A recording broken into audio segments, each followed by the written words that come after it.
Hi everyone. I'm joined today by Eugenie von Tunzelmann. She is an engineer and VFX supervisor at Framestore focusing on theme park rides. Eugenie started out at Framestore working in the R&D department on the hippogriff for Harry Potter and the Prisoner of Azkaban. At DNEG, she started to work on fluid dynamics for films like Batman Begins, Hellboy 2, The Golden Army, Iron Man 2, and Man of Steel, as well as co-developing a crowd system for John Carter. As CG supervisor on Interstellar, she worked with Nobel Prize-winning astrophysicist Kip Thorne, simulating black holes and wormholes. 3 years ago, she made a move away from film and into theme park rides. There's a thing where everybody says, well, I couldn't do anything else because this is all I know. But that's definitely not true. I mean, everybody in our industry has this whole range of skills, artistic, technical, problem-solving, teamwork, the creative process, collaborating with artists, collaborating with clients. They've got this huge range of skills that are applicable to loads and loads and loads of industries. So, I don't want to, tell everyone, go and quit your jobs tomorrow. But I do think that if you find yourself stagnating, I would really recommend trying something else. It was a huge sort of boost to my enthusiasm to do it. I'm your host, Alexander Richter, and you are listening to the 21 Artist Show, a podcast that inspires creatives to make meaningful content to pursue their passions. I'm talking to creators, artists, and engineers about their careers, the lessons they have learned, and how to make an impact. Enjoy the show. We start the show generally with a little bit of a history of everyone who is invited in here. So it would be for us probably interesting to understand where's your background and how did you start in visual effects at all?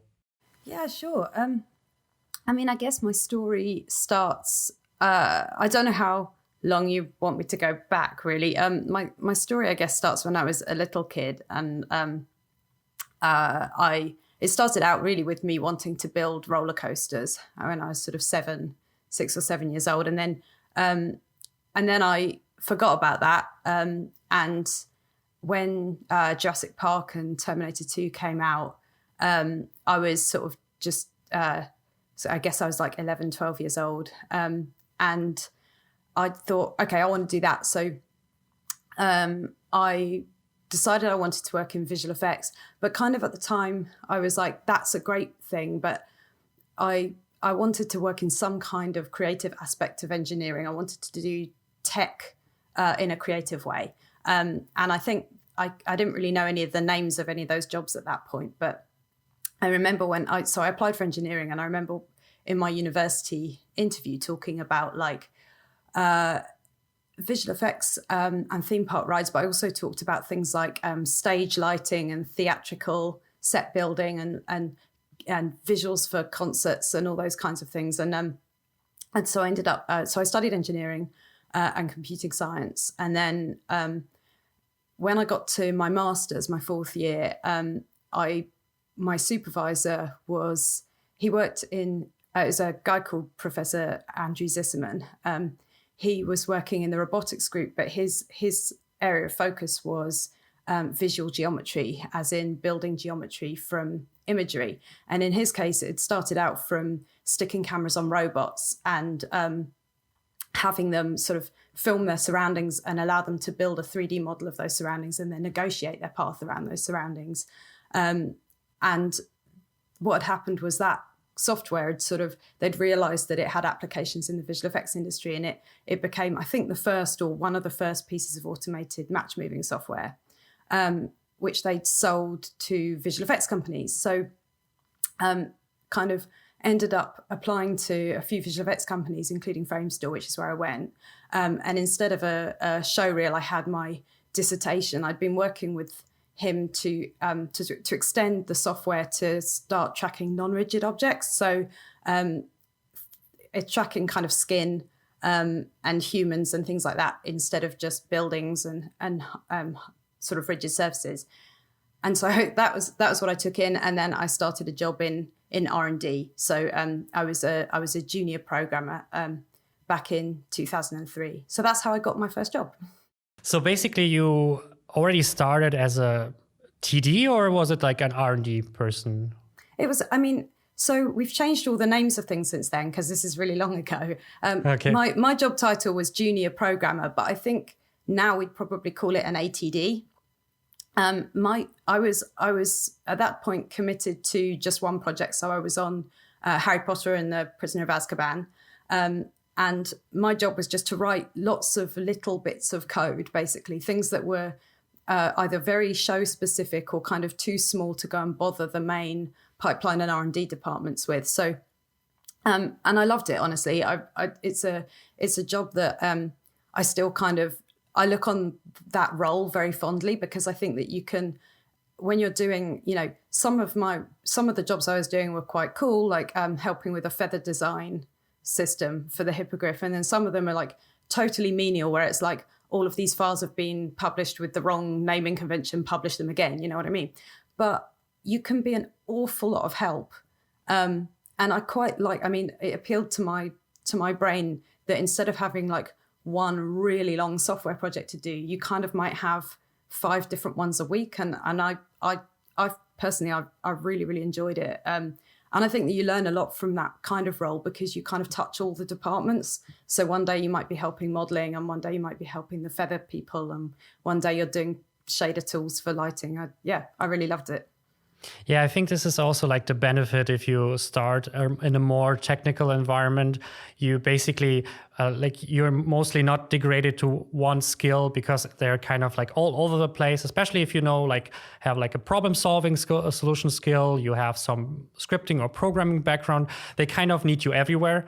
Like compared to, for example, if you're an artist, it's basically you like stick to a specific like direction, and then in modeling, for example, and then you stay in modeling because like that's what you're good at. While in a technical sense, I have always the feeling they kind of figure out while you go what to give you.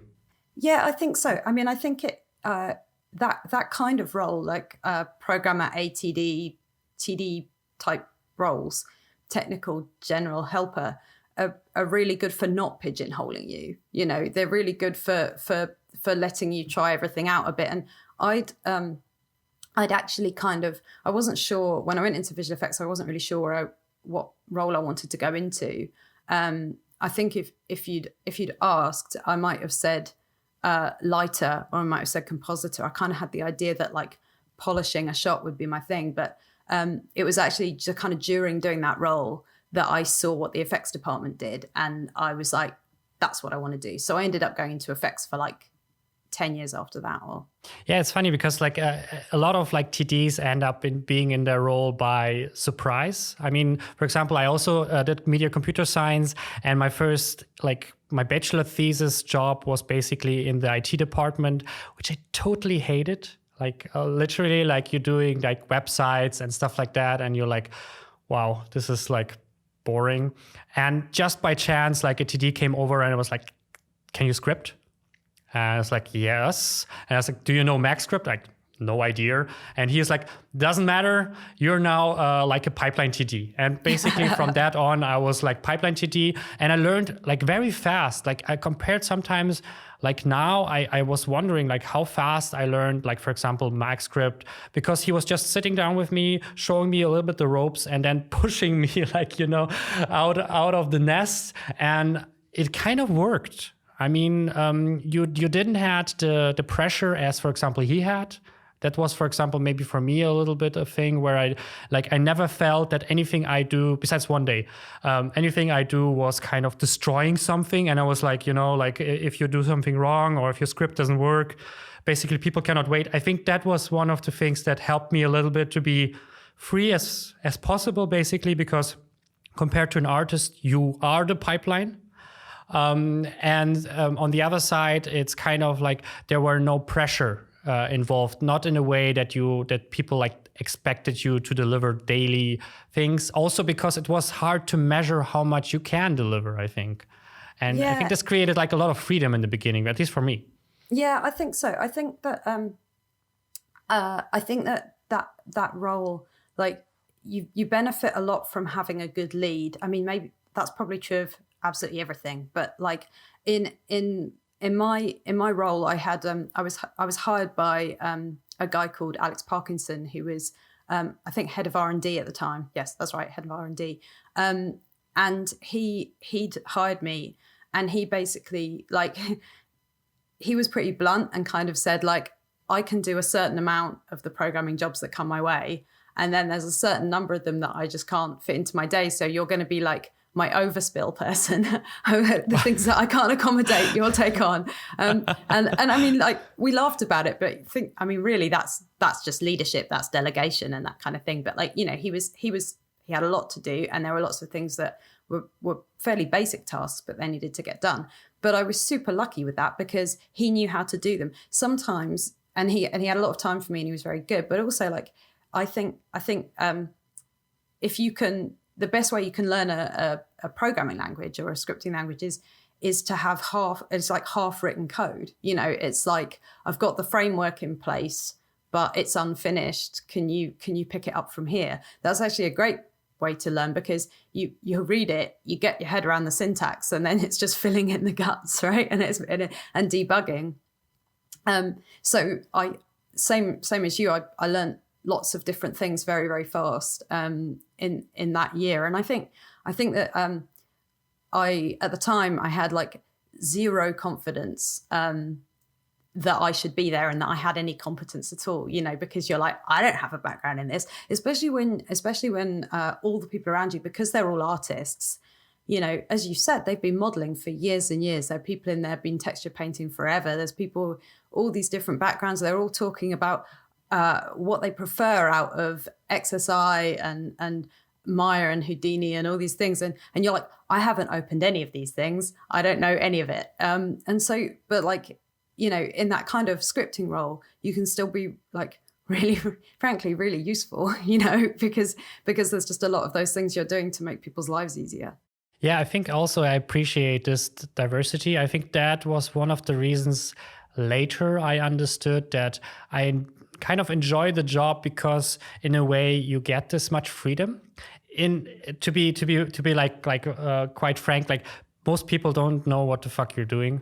And they're kind of also like, you know, like they let you work. It's kind of like, how long, like, you want to work on that?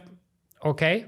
So there's like a lot, like, especially with experience, you kind of can shift the boat a little bit more. And I think this is what I enjoy about the technical part more than the artist part, because I switched between both, and I saw you switching also between both parts, artistic parts and technical parts. And I noticed like how much limitation you have when you do artistic stuff. Like, you're very client based, or, you know, someone basically kind of decides for you how to do things, and this is sometimes hard.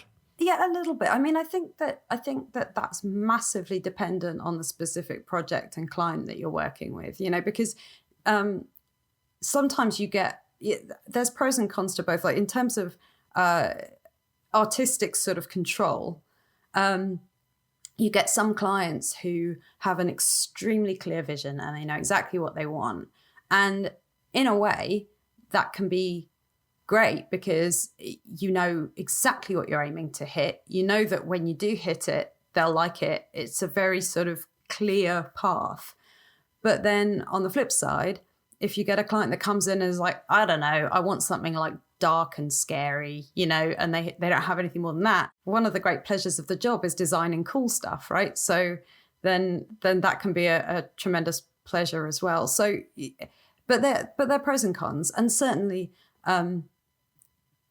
if you're going to have the completely free brief, hopefully you also have a time and schedule that allow for that. It's interesting for me, like, how did that happen? Like, from you starting like in an R&D department at Framestore, like completely as new to the industry, completely a little bit like a newbie in this whole situation, making black holes in Interstellar.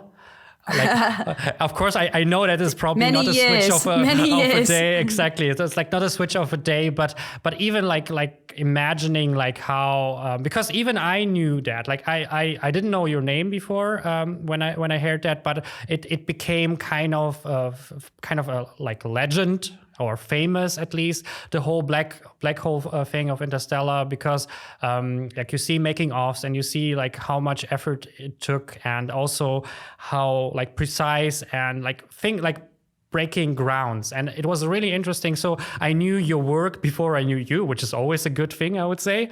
And for me, it's like interesting how it came to be that first thing you come to this project, and how it came to be that you like stepped it up so high on a level that normally visual effects don't do.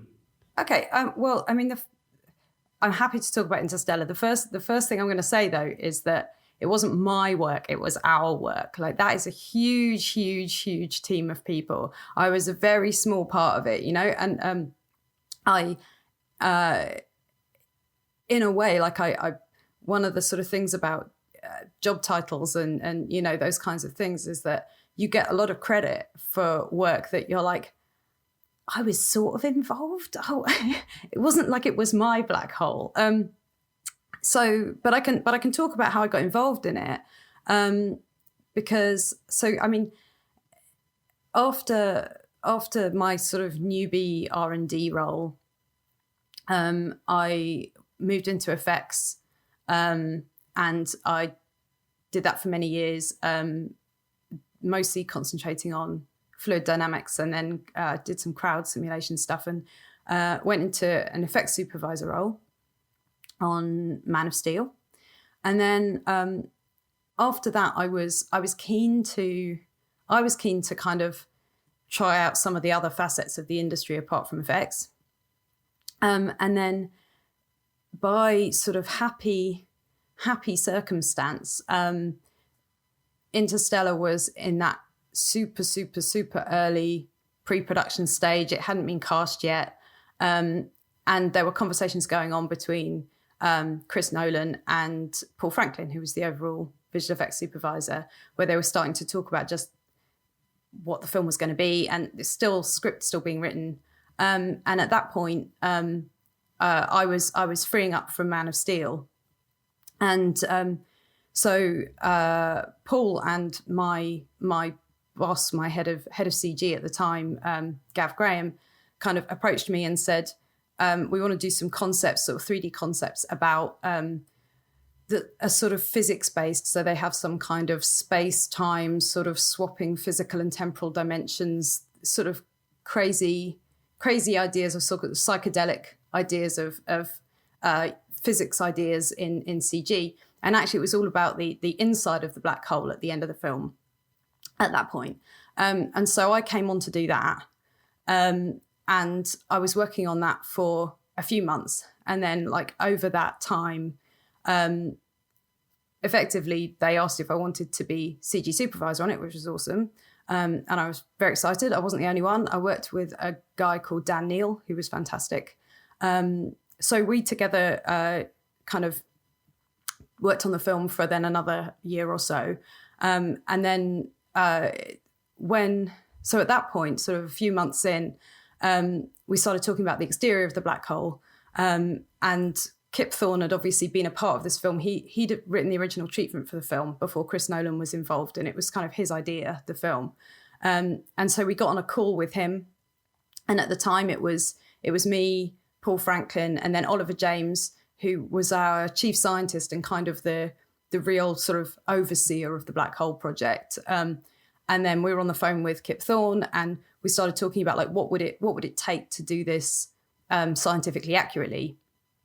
And I've got to be honest, like at the time, I didn't really think that we would, like I thought that what would happen is that we would write some code that did it scientifically accurately, and we'd look at it and we'd get a picture out, and the picture would be cool and inspirational. You know, it would have some kind of shape to it and a look. We would look at it and we would use it as reference, and then we'd probably go and do something in Nuke that sort of was inspired by it, but more artistically designed. And that's kind of how I thought it would pan out. And I think everyone at that time kind of thought that's probably fine. And, you know, but I think the reason we ended up going so massively into doing it properly, scientifically accurately, was that was really Oliver James. And, you know, I guess we were all on board with it, right? We were all science nerds who wanted to do it. But like Oliver had a, you know, a background in optics and physics. And he was writing a lot of the code himself and looking after a team to work on it too.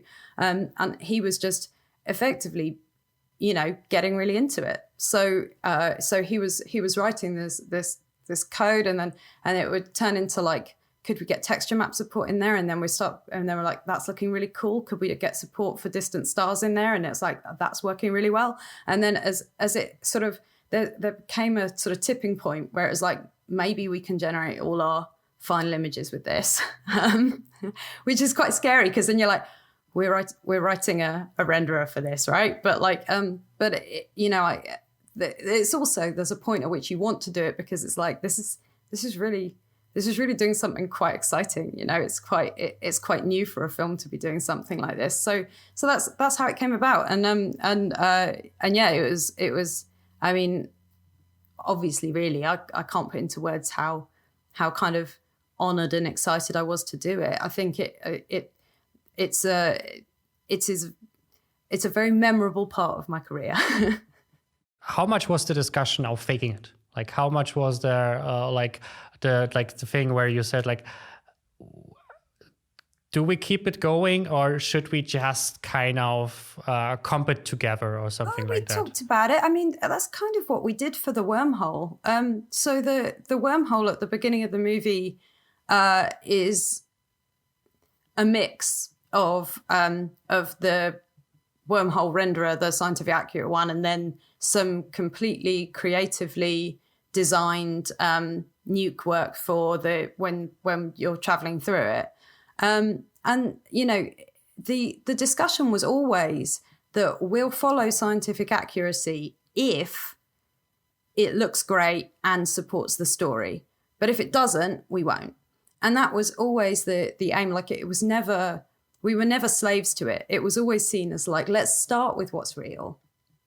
And if it's, you know, and everyone has to agree, like, I mean, the decision is Christopher Nolan's, but, you know, if you're looking at it and going, it doesn't look very good, then we're not going to use that. So the situation with the wormhole was that it's kind of hard to describe, but so the wormhole looks like a sphere, and the sphere is the sort of 360 map of the other galaxy that you're going into. And as you approach it, you know, it gets bigger and bigger through your perspective camera.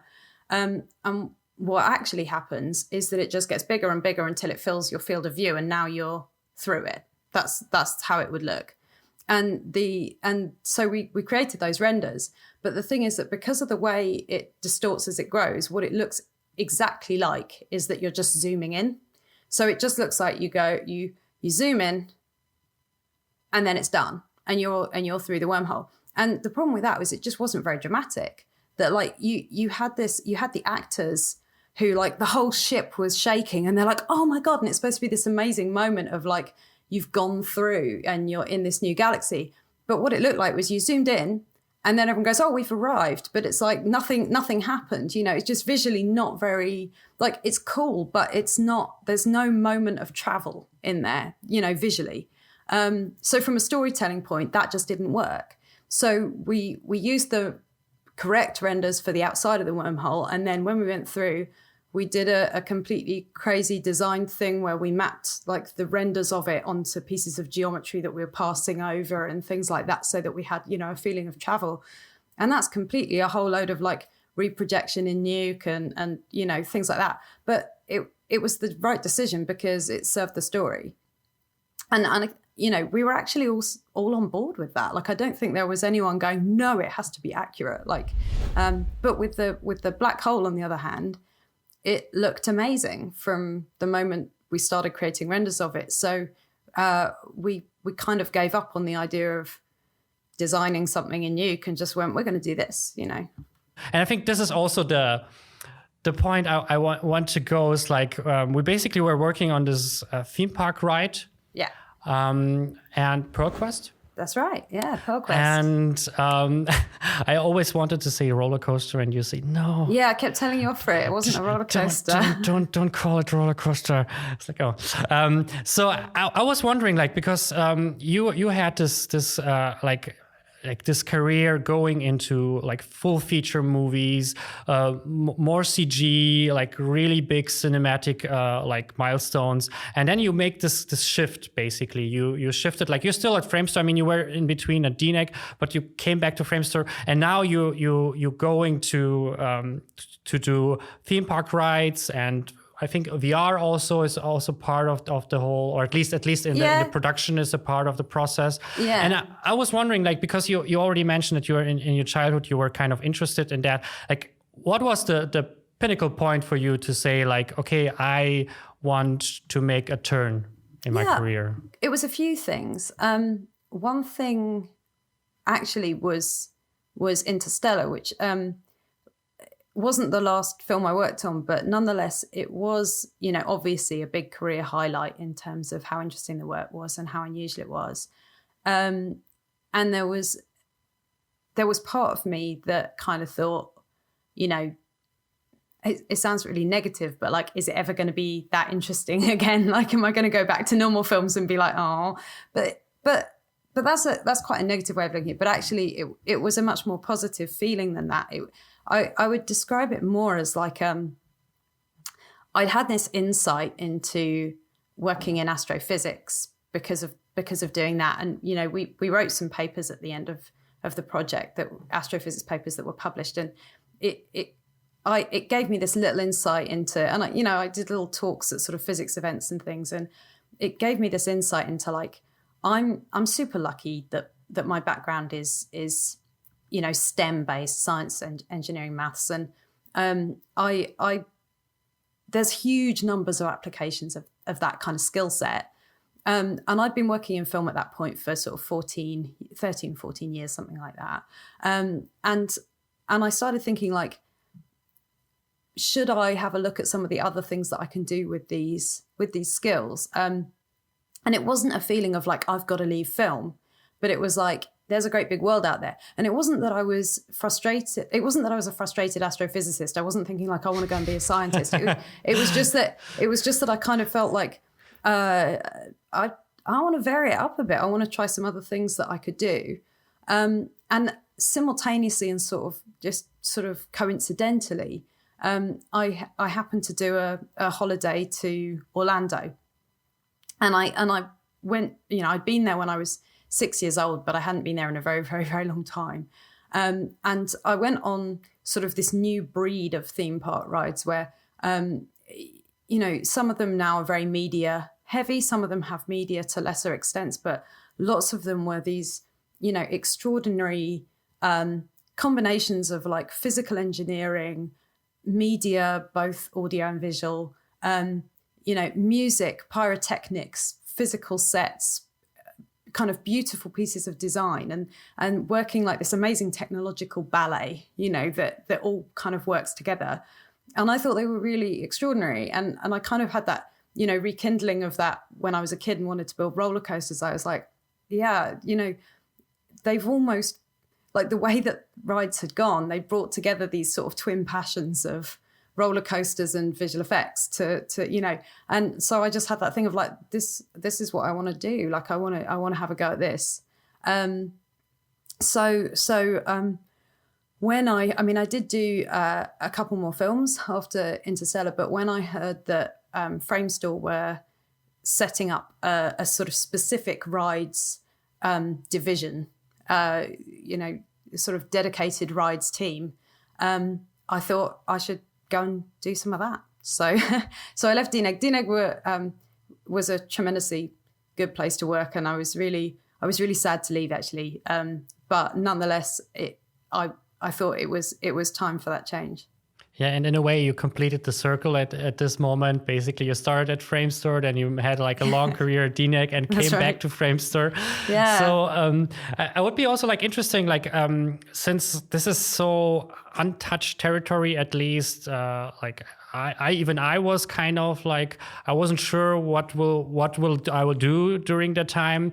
So like after like this big project you did, like how would you describe of like, how do you create a theme park ride, especially if maybe also in your position, like, or what's your job now exactly in terms of theme park rides? Yeah, sure. I mean, it's a really exciting and tricky question to answer because the truth is that every project I've been involved with in rides, in attractions, has been different in terms of what we've been responsible for at Framestore, but also what my involvement in it has been.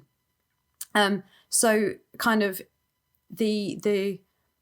my job title says visual effects supervisor, and so the simplest way to answer the question would be to say, if the ride has like big screens or something showing visual effects imagery, I'm visual effects supervisor of that imagery, and that's the easiest way to answer it. But the truth is, it's because I've come from the engineering background, I tend to be much more biased towards the physical and technological parts of the project. So we have in-house creative directors and directors who'll be more focused on the creative and artistic side of it. But my focus is more on making sure that everything works. So if you have, for example, there are some rides that are generally called dark rides, where you have, like Pearl Quest, you have a vehicle that's on a track and it's going through physical scenes, but it's also passing big screens, which are supposed to look like sort of extensions of the ride environment around you. So they need to work with, they need to have the right kind of perspective warping on the imagery, but they also, we as a visual effects company need to have a kind of strong relationship with those people programming the ride vehicle. And we have to be making sure that we're bringing in that data and converting it into cameras that we can render from. So like, that's where I look at that side of it. But then sometimes you have a completely different situation where instead of the ride vehicle programming driving the cameras, it's the opposite, and you've got a simulator ride, so you have the CG camera movers driving the ride vehicle. So then I'll be responsible for kind of turning that data into something that we can use to control the ride vehicle, if that's how that project is structured, you know. So each project different, but effectively it's kind of that handling all of the data that needs to be shared between visual effects and media in general.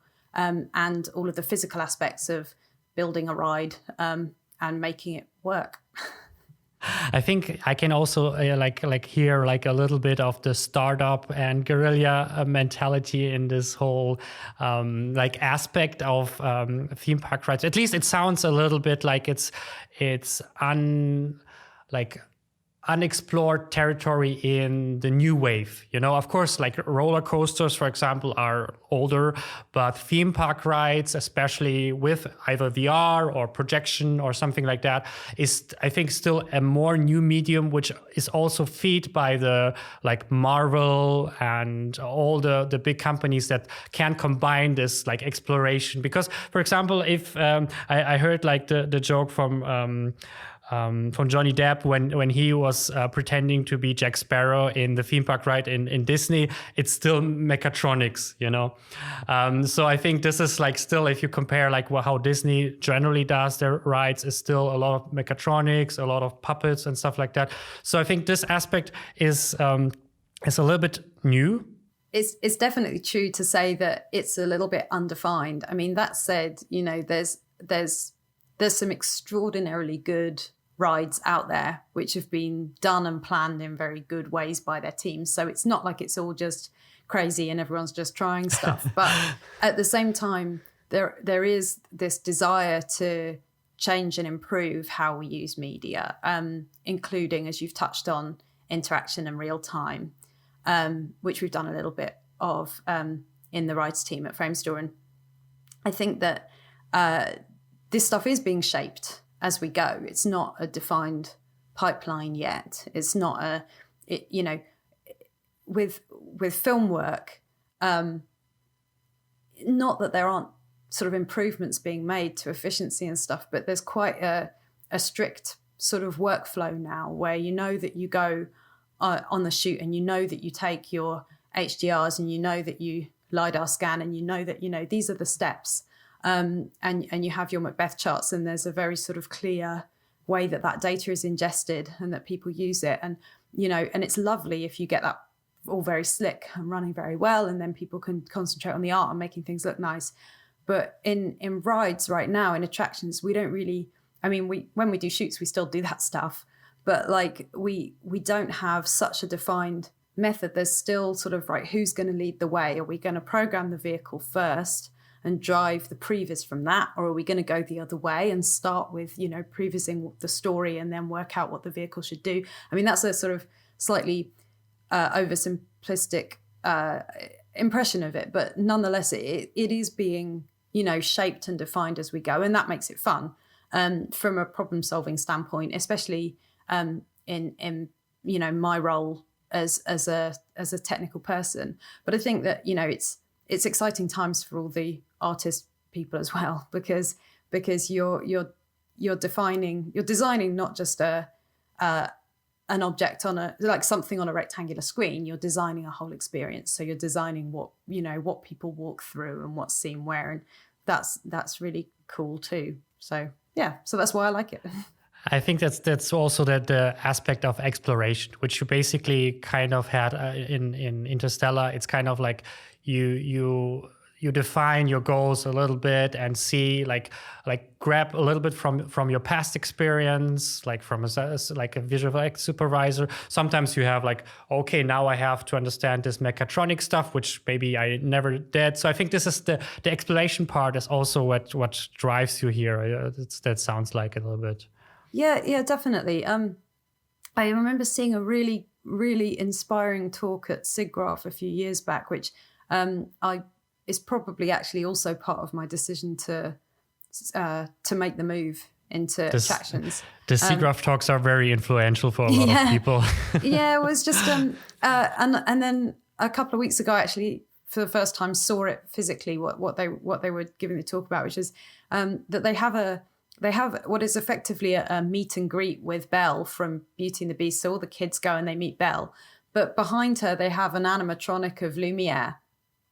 And it's so ridiculously good. Lumiere moves exactly as he does in the movie. He's a perfect little animatronic. He's very fluid, very expressive.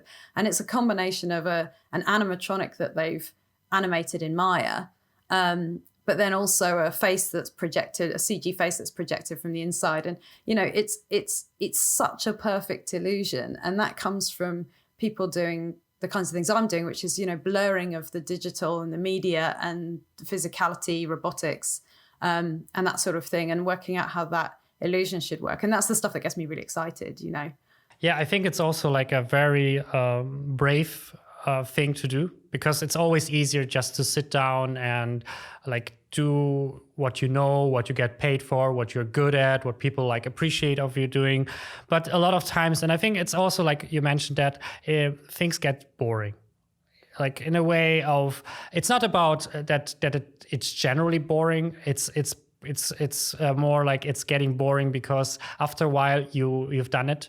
The steps are very clear. A shooting is very clear. A typical animation film or visual effects film, if it doesn't have like a black hole every project, or like a new first system, or a new lighting system, or it basically, what for example, one of the things what for example Pixar is very, very famous for, like having every project like a new challenge which close to break the project, and I think that's also one of their successes by keeping, besides like improving in the visual and people like watching it and seeing like, oh wow, this is I never saw this before. It also, I think, keeps the artist and technician like on their toes, and keeps them involved and keeps them pushing, because they know like, okay, the next project we will do something crazy again, so I will be challenged again. And I think this is one of the things why I wanted to talk to you, because I think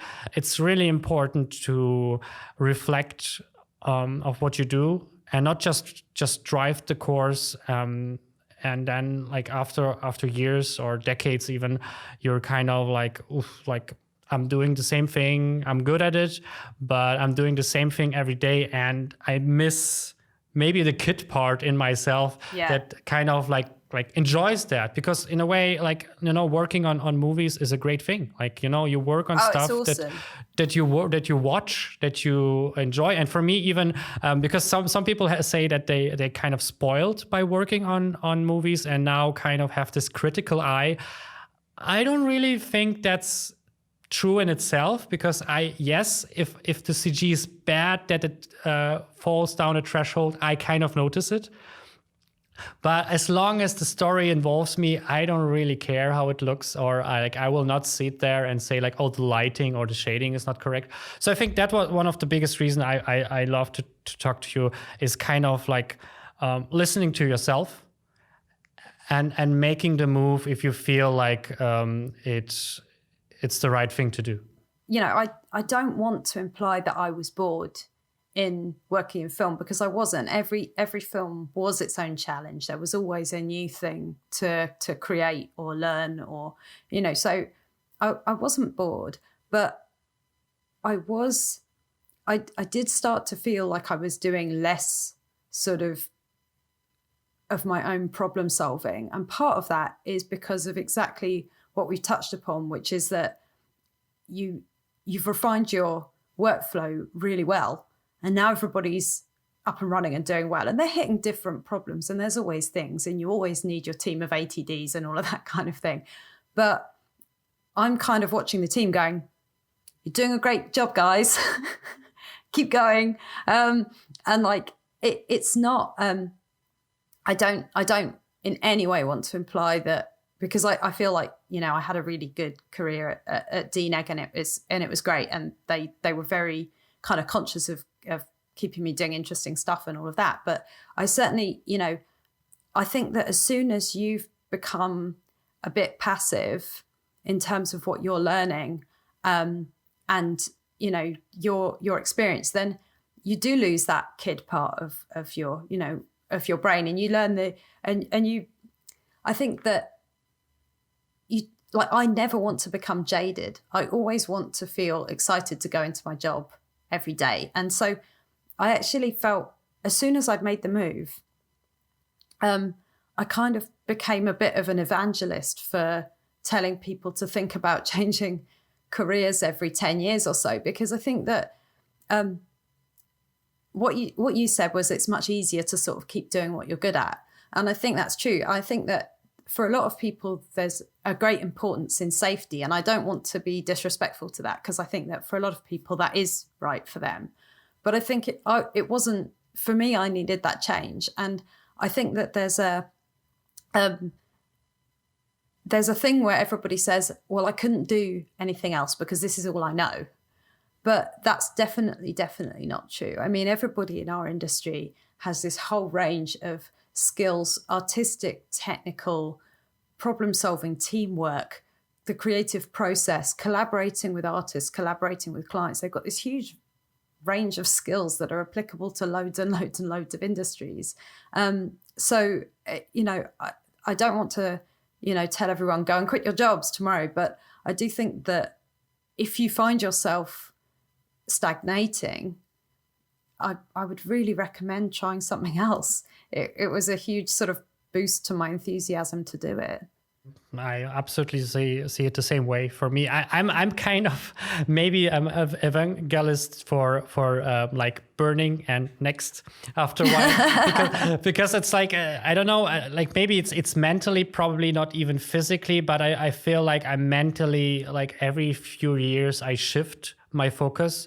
So if, like, for example, I started to become a lawyer, then I became. Did you? I never knew that.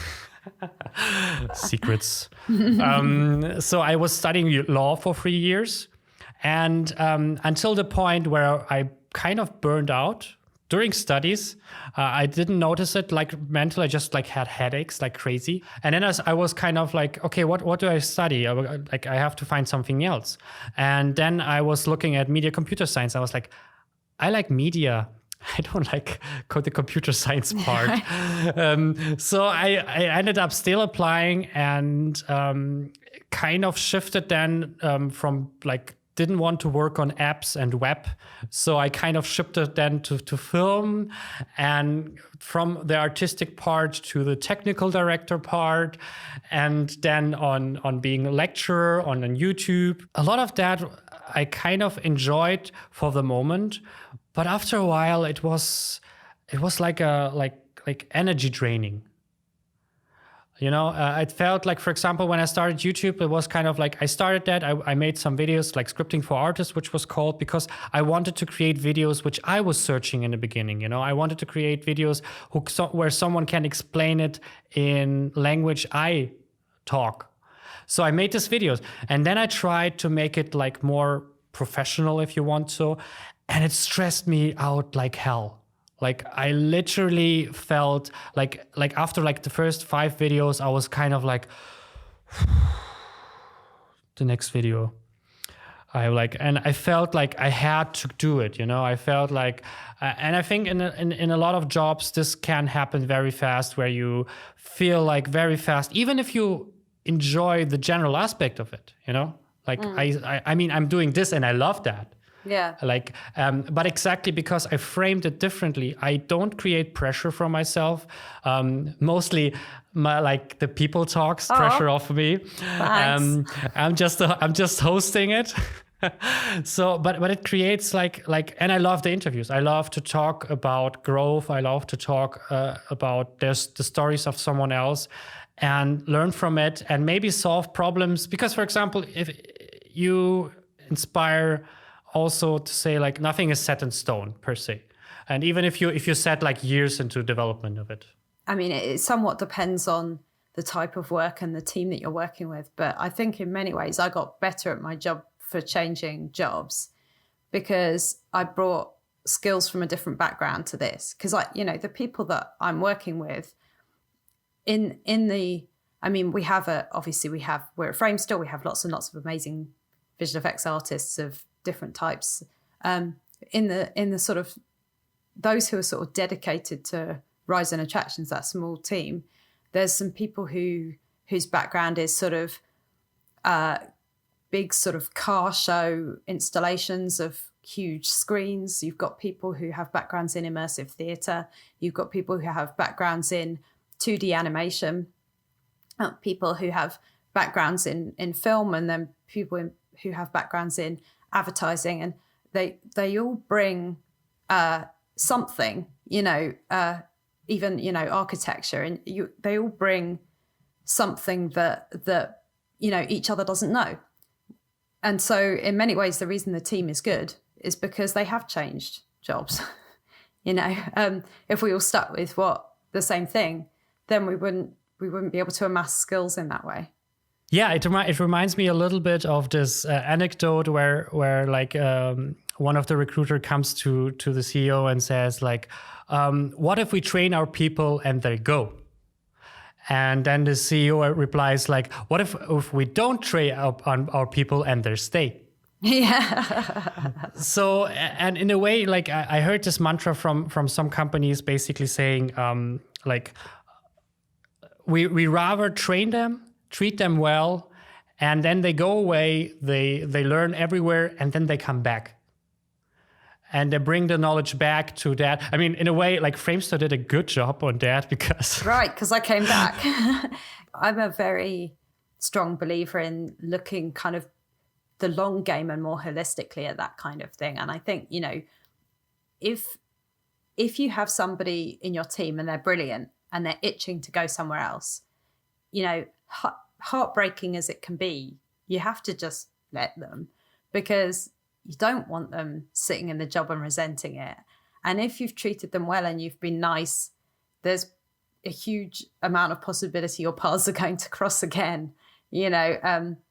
whether it's at that same company or a different one years down the line. But the aim should be like, do train people, support their careers, like try to be enabling as much as you can, because you know that's our careers are all based on these long relationships that cycle back with companies and with each other.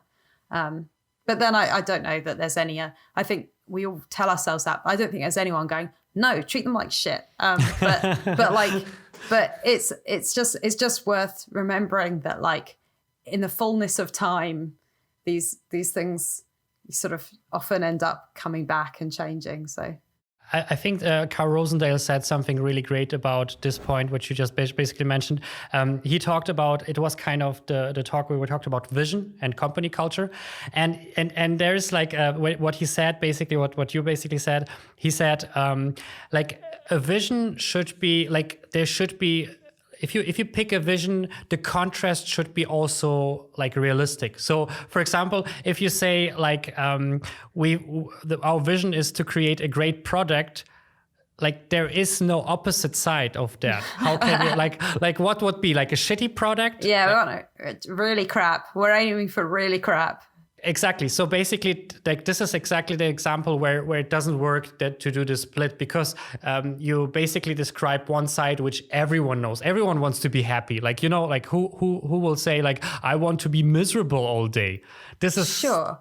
This is the split that doesn't work, for example. I suppose it is something to remind yourself.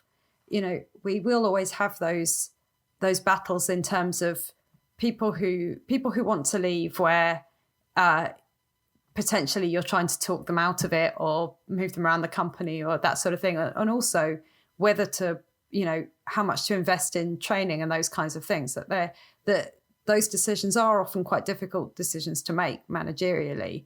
But it is good to remind yourself that, like, it you know, you've got to be a good employer. You've got to support people. That's what you've got to do. That's your job. It doesn't do any good to treat people any less than that. Yeah, and I think also it creates exactly like your experience a little bit. Like, if you feel appreciated, you try to strive to your goals. You try to find exactly what you're good at, and not try just to please the job or your title or the people around you. You try to find, like, because you feel trusted. And I think one of the reasons you did the move also, and that's how it sounded like, is because you feel in a lot of way trusted and surrounded by people who will appreciate whatever move you do.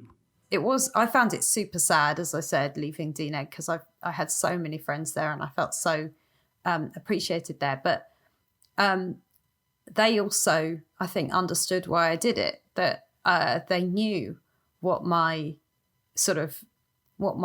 passions were. They knew that I had theme park rides tattooed all down my arm. And so... I didn't know that. Do you not? Yeah. No. I obviously this is a podcast, but there is a camera version. So there it is for anyone who's following along on YouTube. You can see on YouTube, exactly. Yeah. But yeah, I mean, they, you know, it was, I don't think anyone was surprised that that's a move I wanted to make. So yeah, and, you know, like I say, your paths will cross with a lot of these people again. Would you describe yourself someone who is like as a pushing person, or you're more like waiting and see? Because I think it's also important to understand, like, when you do the move, because a lot of people have like, if they listen to this kind of stuff, for them it's like unrealistic. It's like, I'm not this person. I cannot just change my career like, because I don't feel like I'm like you or me or whoever, because I feel more a passive way. I feel more secure way. But I also feel I need to do the move. So, like, how would you describe yourself, like, basically as a person, in terms of, like, are you more the pushing person or more the passive one? I'm super pushy. Yeah. I think once I've got an idea into my head, I don't release it easily. So, you know, when I started thinking like, this is something that I want to work in. I mean, it did take me, you know, a little while to find the right job in it, but I was like, well, that's kind of what I want to do now. And so I don't want to oversimplify and go, so I made it happen. The end, you know, it's not like that. That would be and cool, and it might not have done, and it might have been a situation where before the opportunity came up, I was offered an amazing job on a film and thought, actually, I really want to do that, and then, you know, a different thing might have panned out. But no, I do get, I guess, a little bit obsessive about things like that, like planning things and trying to make them happen. So I pushed for it. I do think that there's a funny thing where, I guess it's the kind of fear of failure, but there's a funny thing where people don't want to say out loud, this is what I want to do, because they're a bit worried that it won't then happen and they'll have failed at it, you know. And so they don't say it either to themselves or to their employers, like, this is the role I want to have, this is the thing I want to work on. And it doesn't come to me that naturally either. I don't really like saying to people, like, I want to do this, but but whenever I've done it, it's been the right decision. That actually communicating to yourself and others what it is that you want to do with your future sometimes results in getting, you know, opportunities to do it. And sometimes it just results in you kind of redoubling your efforts to make it happen. Yeah, I think that's one of the points I wanted to stretch out here, because I don't know why it's this way, but we always think for everyone is much easier. You know, it's like we always think like we have it harder, like our situation is more complicated. How someone just decided and then like next day he was doing it, like creating a company, starting YouTube, doing theme park rides, whatever. And I think that's one of the things how did you prepare yourself for that? Like what was like, because like first thing, was that like already the decision when you decided, like the first time when you was thinking about it was like, I want to do in this direction theme park rides? And the second one is, how did you prepare then when you decided that? Yeah, well, I mean, first of all, I don't think I've had it's been much easier for everybody else. I think I'm super privileged and I've had loads of advantages in life. So I was just going to say that. I think it's good to remember, the privilege. It's not just luck. It's not just hard work. It's also privilege. I think that, well, so I guess the things that I did, it wasn't like I woke up one day and went, that's it, I'm going to go and work in theme park rides. It's more like, I'd had those sort of multiple things happen where I'd been to Orlando. I'd seen some of the latest and greatest things that people had built. I thought it was really interesting. I knew that I wanted to do something a bit more physical and that I wanted to alter my job in some way. It all kind of felt like that's probably the direction I want to go in. It wasn't the only thing I was thinking about. I was also thinking about VR and some of the other things that I talked about at the beginning of this interview. So things like theatrical stages and sort of stage tech, things like that. They're kind of all things that I was like, maybe I'll look into some of these things and even back into robotics, which is where I'd been doing my research back at university. And they were all things that are sort of hovering around as like potential ideas. I guess the way that I prepared myself was just, I just started kind of reading more and talking to people more. And what I mean by that is it wasn't like I went around cold calling companies and going, can I have a job? It wasn't like that. It was just more that like, if I happened to meet someone and they said, oh, my friend works in stage tech, I'd be like, oh, can we maybe go for a pint sometime, all of us, and I can talk to them a bit about what they do. And I was just kind of learning. It wasn't that they were all sort of people that I was applying to. It was more just like, it's interesting to hear what other people do. And does that start to shape your ideas and kind of give you more ideas for where you might like to go? And a lot of them just sort of didn't interest me that much. But then the theme park thing was hovering around as like a passion that I had. And then, as I said, sort of by luck, really, Framestore suddenly said, like, we're going to sort of commit ourselves to doing this and putting a team together for it. And that was, I mean, I would say it probably took, something along the lines of 18 months, 2 years between me thinking maybe I want to change my job to that actually happening. But when it did happen, it felt like, right, that's the opportunity I've been waiting for. Basically, that's also in a way my experience. I'm not quite there yet, like you are. I'm still kind of like putting my hands out and try to find out exactly, the small door I'm searching. I'm kind of doing what I like and kind of still calibrating myself. So it's basically like you described. It's kind of you instinctively what you want. There's this very very funny example, where you have to imagine if someone puts a gun to your head and says, "What do you want?" Yeah. And you're really, really honest. Like, don't even try to block yourself or something like that. Like, just poof, it. If you want to kind of resign from a job, it. If you want to end a relationship, friendship, whatever, or start one, it. I think this is the impulse we kind of lost a little bit of listening to us. And things like meditation and stuff like that, or even talks like this, I think sometimes help people to refresh this inner instinct of listen to yourself, because you know what you want, but you filled up with a lot of shit through years, so you lost the feeling of what inspires you. And the funny thing is, a lot of things are very similar. It's not that basically, for example, there's not crazy much difference between what you did before and now. No. But in a way, it's makes for you a big difference, I think. It's been a huge change to my lifestyle because I travel vastly more now, and I spend more time on a building site with a hard hat on. But I am fundamentally still doing CG.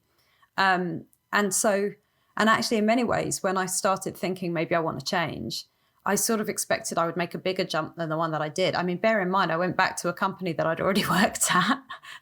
So it was hardly this completely life-changing, thing. But nonetheless, there are significant differences to what the work is like. And there's also, I mean, I will say, having said I spent 18 months, 2 years working out what the right move was, I was still massively considering not moving. I was always torn. It wasn't like I was waiting for the opportunity and then I was immediately going to bite and jump out. I also really loved what I was doing, and I loved the people I was working with. So I suppose the thing is that it's exactly what we talked about, that if you sense that you are personally stagnating, or that you're losing your mojo, frankly, you're getting less excited in the morning to do what you do, then it's probably best to change things. But that's tricky as well when you've got people that you love working with and, a job that you love. But I like I say, I think I got better at my job for having done it. So I quite like the idea that, when people talk about pursuing your dreams, or they say follow your dream, I think, well, follow your dreams plural. There's probably loads of things you're interested in. Most of us are interested in loads of things. You don't have to only work in one of them. I think there was a Austin Powers reference in that. The mojo. The mojo. I had also the feeling. What would be interesting for me, because I think we talked before about imposter syndrome and stuff. What I'm interested here is how, through your career, till now, how was your self-esteem changing, and also through the whole stuff from starting to being at the pinnacle of what you experienced, for example, Interstellar, for example, was one of the projects, and now how did your self-esteem change? Because even I know that some people, even on their highest position, they sometimes feel not so self-secure as if they, like, for example, would serve coffee somewhere, or do the same CEO job but in a complete different environment where they feel more. So I would be interesting for me, like how did your like self-esteem change through that, and how did you experience that a little bit? It's really interesting. I haven't been asked that before, and I guess it's kind of personal, but it's also it comes and it goes in waves, I think, because very much when I was a newbie, when I was completely new to the industry, I was in a constant state of panic that I was going to lose my job, and that I was not, because I just wasn't succeeding well enough at it. I didn't know the languages. I didn't know the workflow. I didn't know enough to be as useful as they probably wanted me to be. And the funny thing was, I did lose my job. Framestore made me redundant. And it was kind of fine. Like, it's not always fine for everyone. Like, losing your job can be detrimental to people. But for me, I got another job and the world kept turning. And in a way, that was a really big boost to me, because it made me realize that, like, your fears of failure, fundamentally, life goes on. Like, it's not that bad, So that was, and then I would say that for a while, I went through a kind of growth of my self-esteem where I was starting the effects work and I felt that I was good at it. And it's nice when you kind of, and you get good feedback from your coworkers, and you think, this is cool. I'm finding my groove. I'm doing well at this. I would say that then, when actually one of the things that happened to me on Interstellar and on projects around that time was that I started to get more of the imposter syndrome, because I've started to feel like you'll get news. I got magazine articles saying Eugenie von Tunzelmann created the black hole. And it's like, no, I didn't. I managed a team of like 500 people that worked on it. You know what I mean? I mean, in varying capacities, but like, I started to feel like really not so much. Like I look after the crew. I make sure that the crew the right people are on the tasks and they know what the tasks are, but I don't know that I really like made it or can make any kind of claim to that. And that actually made me feel a little bit, it wasn't necessarily a self-esteem thing. It was just a thing of like, I'm getting a lot of credit for work I didn't do. And I don't like that feeling. I don't like that feeling for sort of taking credit for other people's contributions. So at the same time as moving job, I also started working a lot more on personal projects. And that to me was a lot to do with convincing myself that I do actually know how to do it. It's like, look, I can make pictures all by myself. But then I also think that my self-esteem has improved since the job move as well, because I guess it's using, now that I'm doing a more technical sort of problem-solving job, I guess it uses more of that skill or that sort of skill set. So I guess I feel a little bit more, like I contributed, if you know what I mean. No, absolutely. And I think you touched on something very important. I think the feeling fulfilled by your hobbies, if like hobbies may be the wrong word, personal stuff, I think, because hobby sounds so not really involved, like invested, because there's a big difference between like, this is a hobby at the moment, but the effort is sometimes higher than sometimes my job, like compared like how many hours I put into the stuff. It's but in a way, this is a weird thing. It creates general self-esteem. Yeah. Yeah. Like the personal work kind of balances out, because I noticed when I was strongly involved in projects, basically when we met, I was kind of at the peak of my self-esteem and also on the fall afterwards. Oh, really? Like, not because I was there. No, that has nothing to do. It was basically the time frame. Just if you're so focused on your work, it kind of helps you, because you live for your work. And I think everyone who's kind of successful in this industry has at least this moment, maybe longer, maybe shorter, but where you like so wrapped up in your work that you don't see anything anymore, that you basically don't have a life. You go home, eat, go back to work, go home, eat, and you don't have like a personal project. You don't really, of course you see maybe people, but it also like, that's what I mean. That's why I was a little bit about this question also, because I felt that for example, when I mentioned about the black hole stuff, there is something that you don't liked about like being the sole focus of this whole project. Which was not my intent, but I noticed that there's something like where we sometimes so wrapped up in ourselves that we lose track of what we like. And I think this kind of personal project sometimes help us a little bit of balance, like create a little bit like a balance of where we love our work, but the personal project, we don't have like money involved. Maybe there is no pressure, like only the like fragment pressure of whatever we have at work and stuff like that. And I think this always, I think we talked last time about that when one of the best projects we had were projects where there were basically no expectations. Yeah. I mean, it's immensely liberating when, you know, I love making very, very high-end work. I love doing that. But I also find it an extremely exciting contrast when you have people coming and going, you know, we have no money.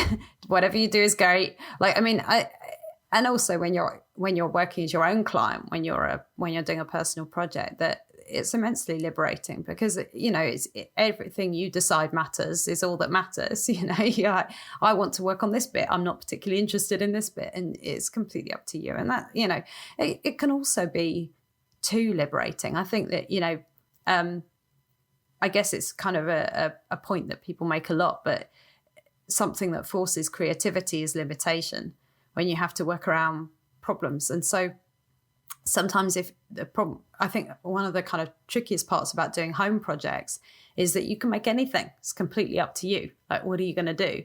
If you don't have a client coming to you with a brief, then, you know, you have to just like, what's my own brief going to be? And that can be, it can be sort of paralyzing. I think it can be, which is why, you know, I'll go a while without doing anything, you know, without doing any sort of home CG projects. I'll go quite a long while, and then at some point something will massively inspire me, and then I'll jump back into it, you know. Yeah, I think that's what people a lot of times underestimate, me including, is like the first thing I learned that too, like limitations are basically if you sit there for this blinking Google like cursor and you like can Google everything, you literally don't know what to Google. But if you have something specifically, or you're like in a specific environment, it's kind of liberating. Like limitation, I notice I create this, and sometimes limitations are just like you don't have anything else, you know, like you don't have the best computer, you don't have Maya, so you need to use Blender, you don't have the best camera. And I noticed like this limitations of, for example, you just make something work, for example, doing a podcast without the proper equipment, the proper knowledge, without maybe what do you mean? This is very professional, so professional. Without like the proper host skills. Like me repeating like some like when I record like the intro and outro, I always record multiple times because like I sometimes don't speak English. It's really very strange. So no, and I think this is like just important to understand that's like limitations are the bread and butter of creativity in a way. Since I basically mentioned Creativity Inc. in basically every episode, Creativity Inc. There is like an anecdote regarding your example in Creativity Inc. about CD covers in Monsters Incorporation. I don't know if you know that one. I don't. And it was basically I think it was Mike's apartment, and they had like the stand with like all the CDs, and there was like, of course, all the bands are monsters, so they have to create like a cover band for every monster, and basically like in a way half of Pixar or half of the project team kind of got into a rampage of creating the best cover. So they kind of invested, like, I think weeks was on the book, into creating this cover until someone asked the questions like, do we even see them?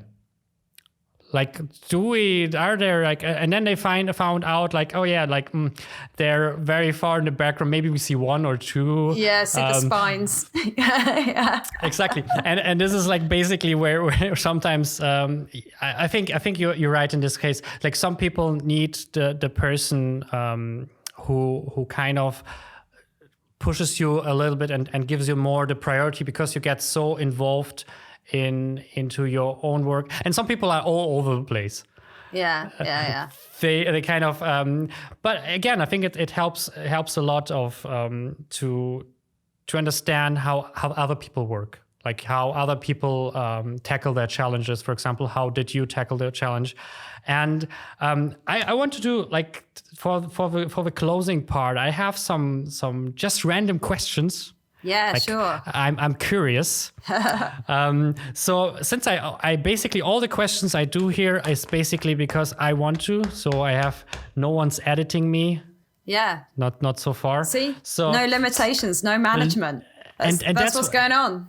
And that's what I love about doing the show. It's basically, I don't even try to be conform with like how podcasts should be. I'm just trying to be curious and try to ask questions. It's a nice chat. It's a nice chat, yeah. So I thought I try with the question section in the end. So it's just like small questions. You can take like a second or longer, as long as you want. So like, since we talked about rides, so what's your favorite ride so far? I mean, probably you can recommend something. It's really, there's probably about 5 that like vie for my top place, but I'm gonna give joint top place politically. Okay, let's say the best 3. No, I'm going 2. This is my answer. 2. Yeah, I'm going 2 because I'm going Haunted Mansion and Revenge of the Mummy. 1 Disney, 1 Universal. Where are they? Like, where's the... Haunted Mansion is in quite a lot of the Disney parks. My favorite one is in Orlando, and Revenge of the Mummy is in a couple of Universal parks, but the superior one is also in Orlando. So Orlando is the place to go, I would say. The place to go. I think that's where you will live in the future. I'm pretty sure about that. I don't know. I'm out there every few months now, and I feel like I probably spend enough time in Orlando. Because that would be funny. Like you like spend like the end of your life in Orlando. Yeah, it's like maybe I'll retire to Florida. Maybe. But since we're talking about living situation, like how do you like to live in London? Yes. I live in Hackney and I love it. I've lived in kind of central London, walkable for work for many, many years. And then last year moved out to Hackney, and I'm very, very happy here. And hopefully I never have to move again. I'm always surprised by these answers. Like, I found London so stressful. The tube was definitely an experience. Yeah, but I don't take the tube.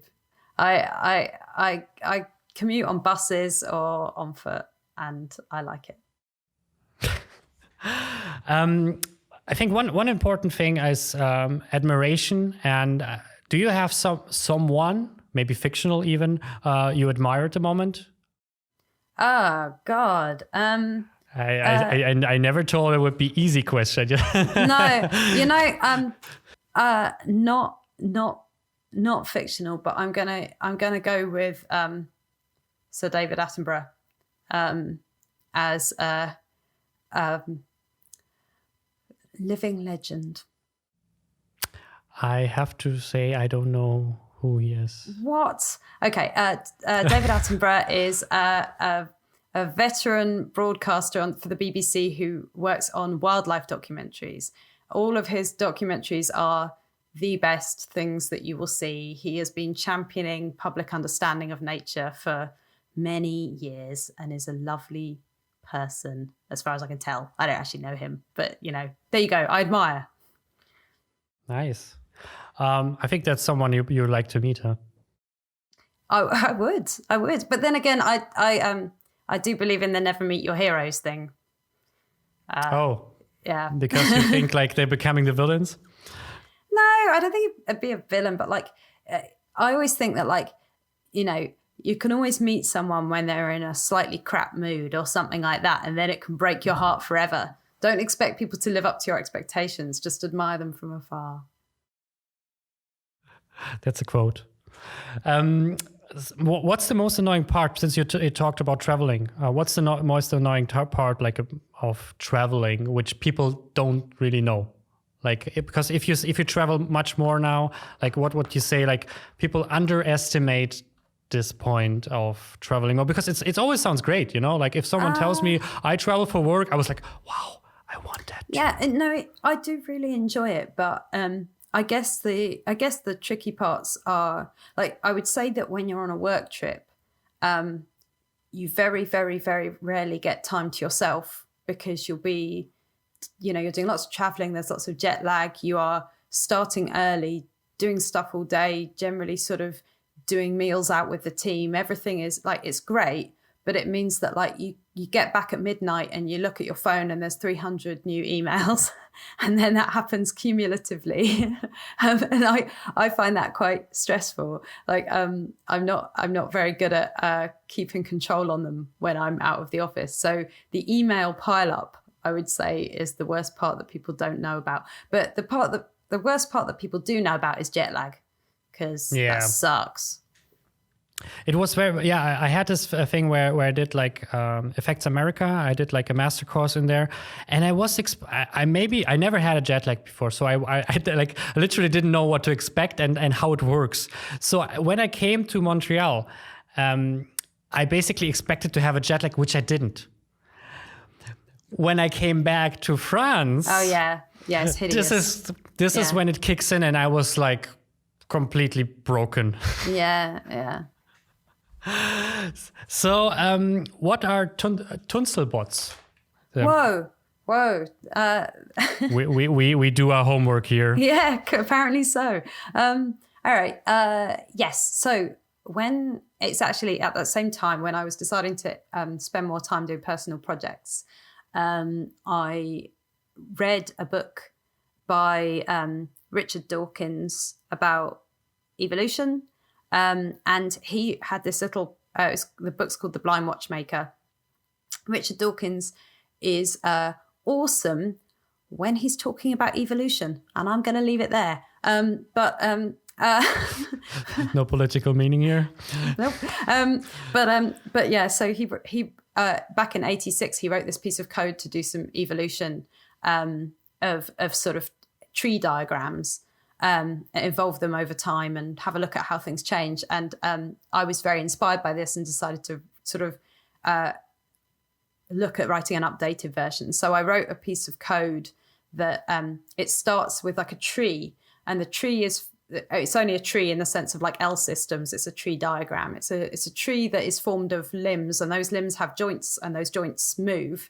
And basically it kind of creates a sort of random one of these, drops it on the floor, allows it to sort of twitch away for a minute or so and calculates how far it's moved. And then that one has 20 children, which are like all slight variants of it. And then those ones they all go do the same simulation, and whoever travels the furthest gets to be the parent of the next generation. And then that one who travels the furthest gets to parent the next generation, and so on until such time as you stop the code running. And the hope is that you've created something that's a bit like a kind of virtual robot that's taught itself to walk. And I wrote this code and then wrote like a Houdini importer to bring in those simulations and visualize them. And render in Mantra. And I made a little short film. It's like 5 minutes long of the results. And it's on Vimeo. You should check it out. Tunzelbots. And the name came about because I used to sit next to a guy at work who called me Tunzelbot, Tunzeltron, Tunzeldroid 3000. I don't think it was particularly flattering. Genuinely, I think it's fair to say that out of everything I've ever done, that's the thing I'm proudest of is Tunzelbots. I think like it was, I absolutely started the project thinking there is no way I will ever get results out of this code. I will lose interest or it'll be too hard. And then the fact that I edited it all together, I wrote the music. My first foray into composing. Really? But yeah. But like I just wanted it to be like my work, and I'm just really proud of the fact that it worked and it yielded results that people enjoyed and stuff. It was great.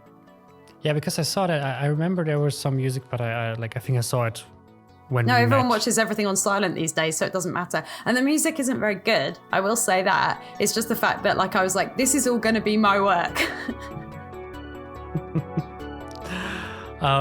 Yeah, but again, the personal project that creates so much of pleasure and also like self-esteem also, you know, like where you didn't expect and no one expected from you something, you know. And, yeah.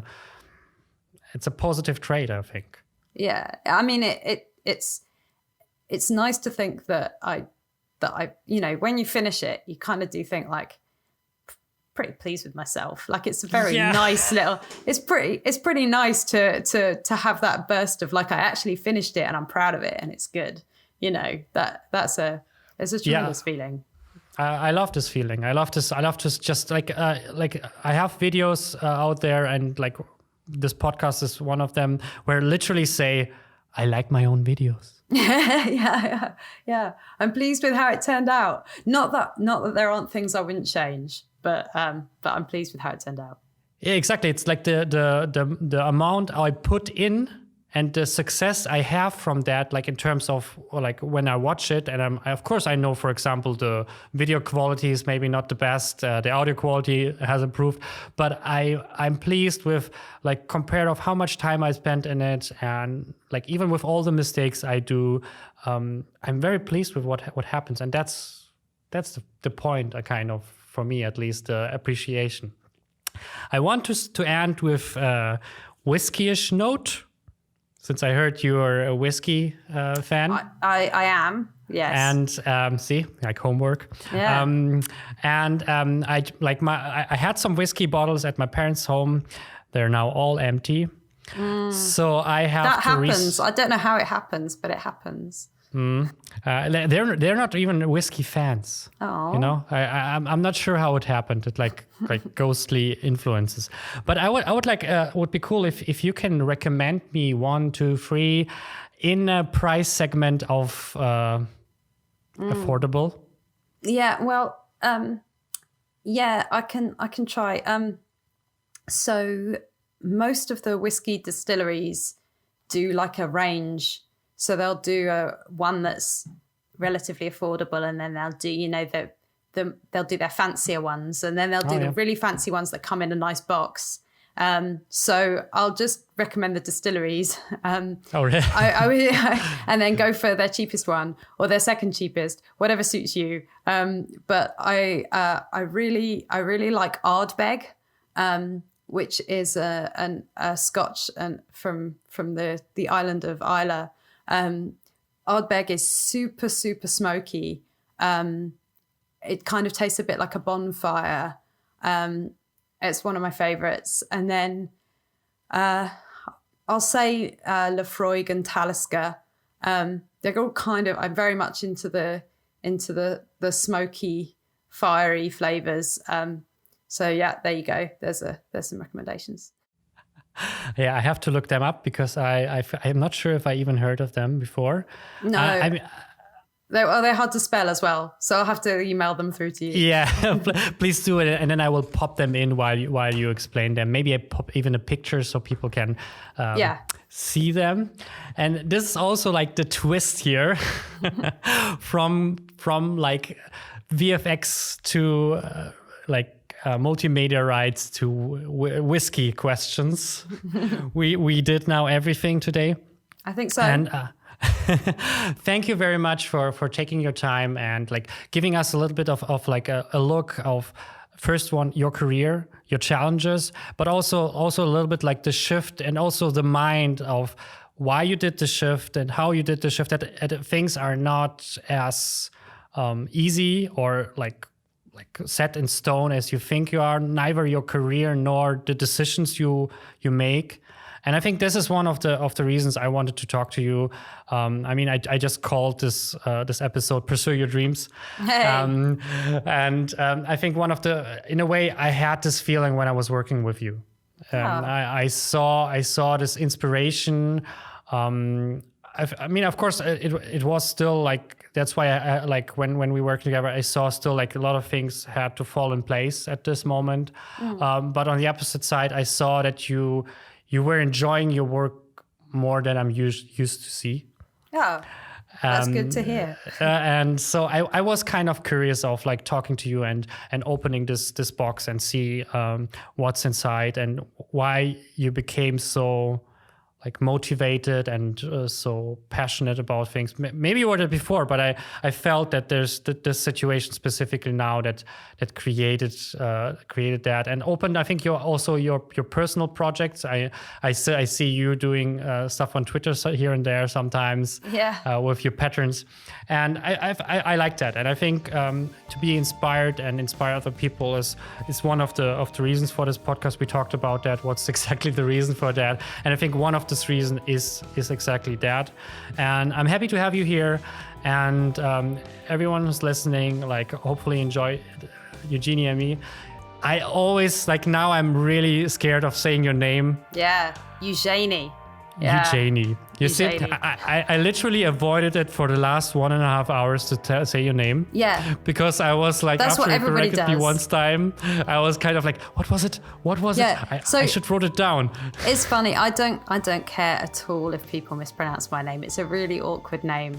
But generally, if people ask, I'll be like, well, now that you've asked, I'm going to correct you. Yeah. Eugenie. That's right. Okay, we have to overdub it in my introduction now. So yeah, thank you very much. No, thank you very much too.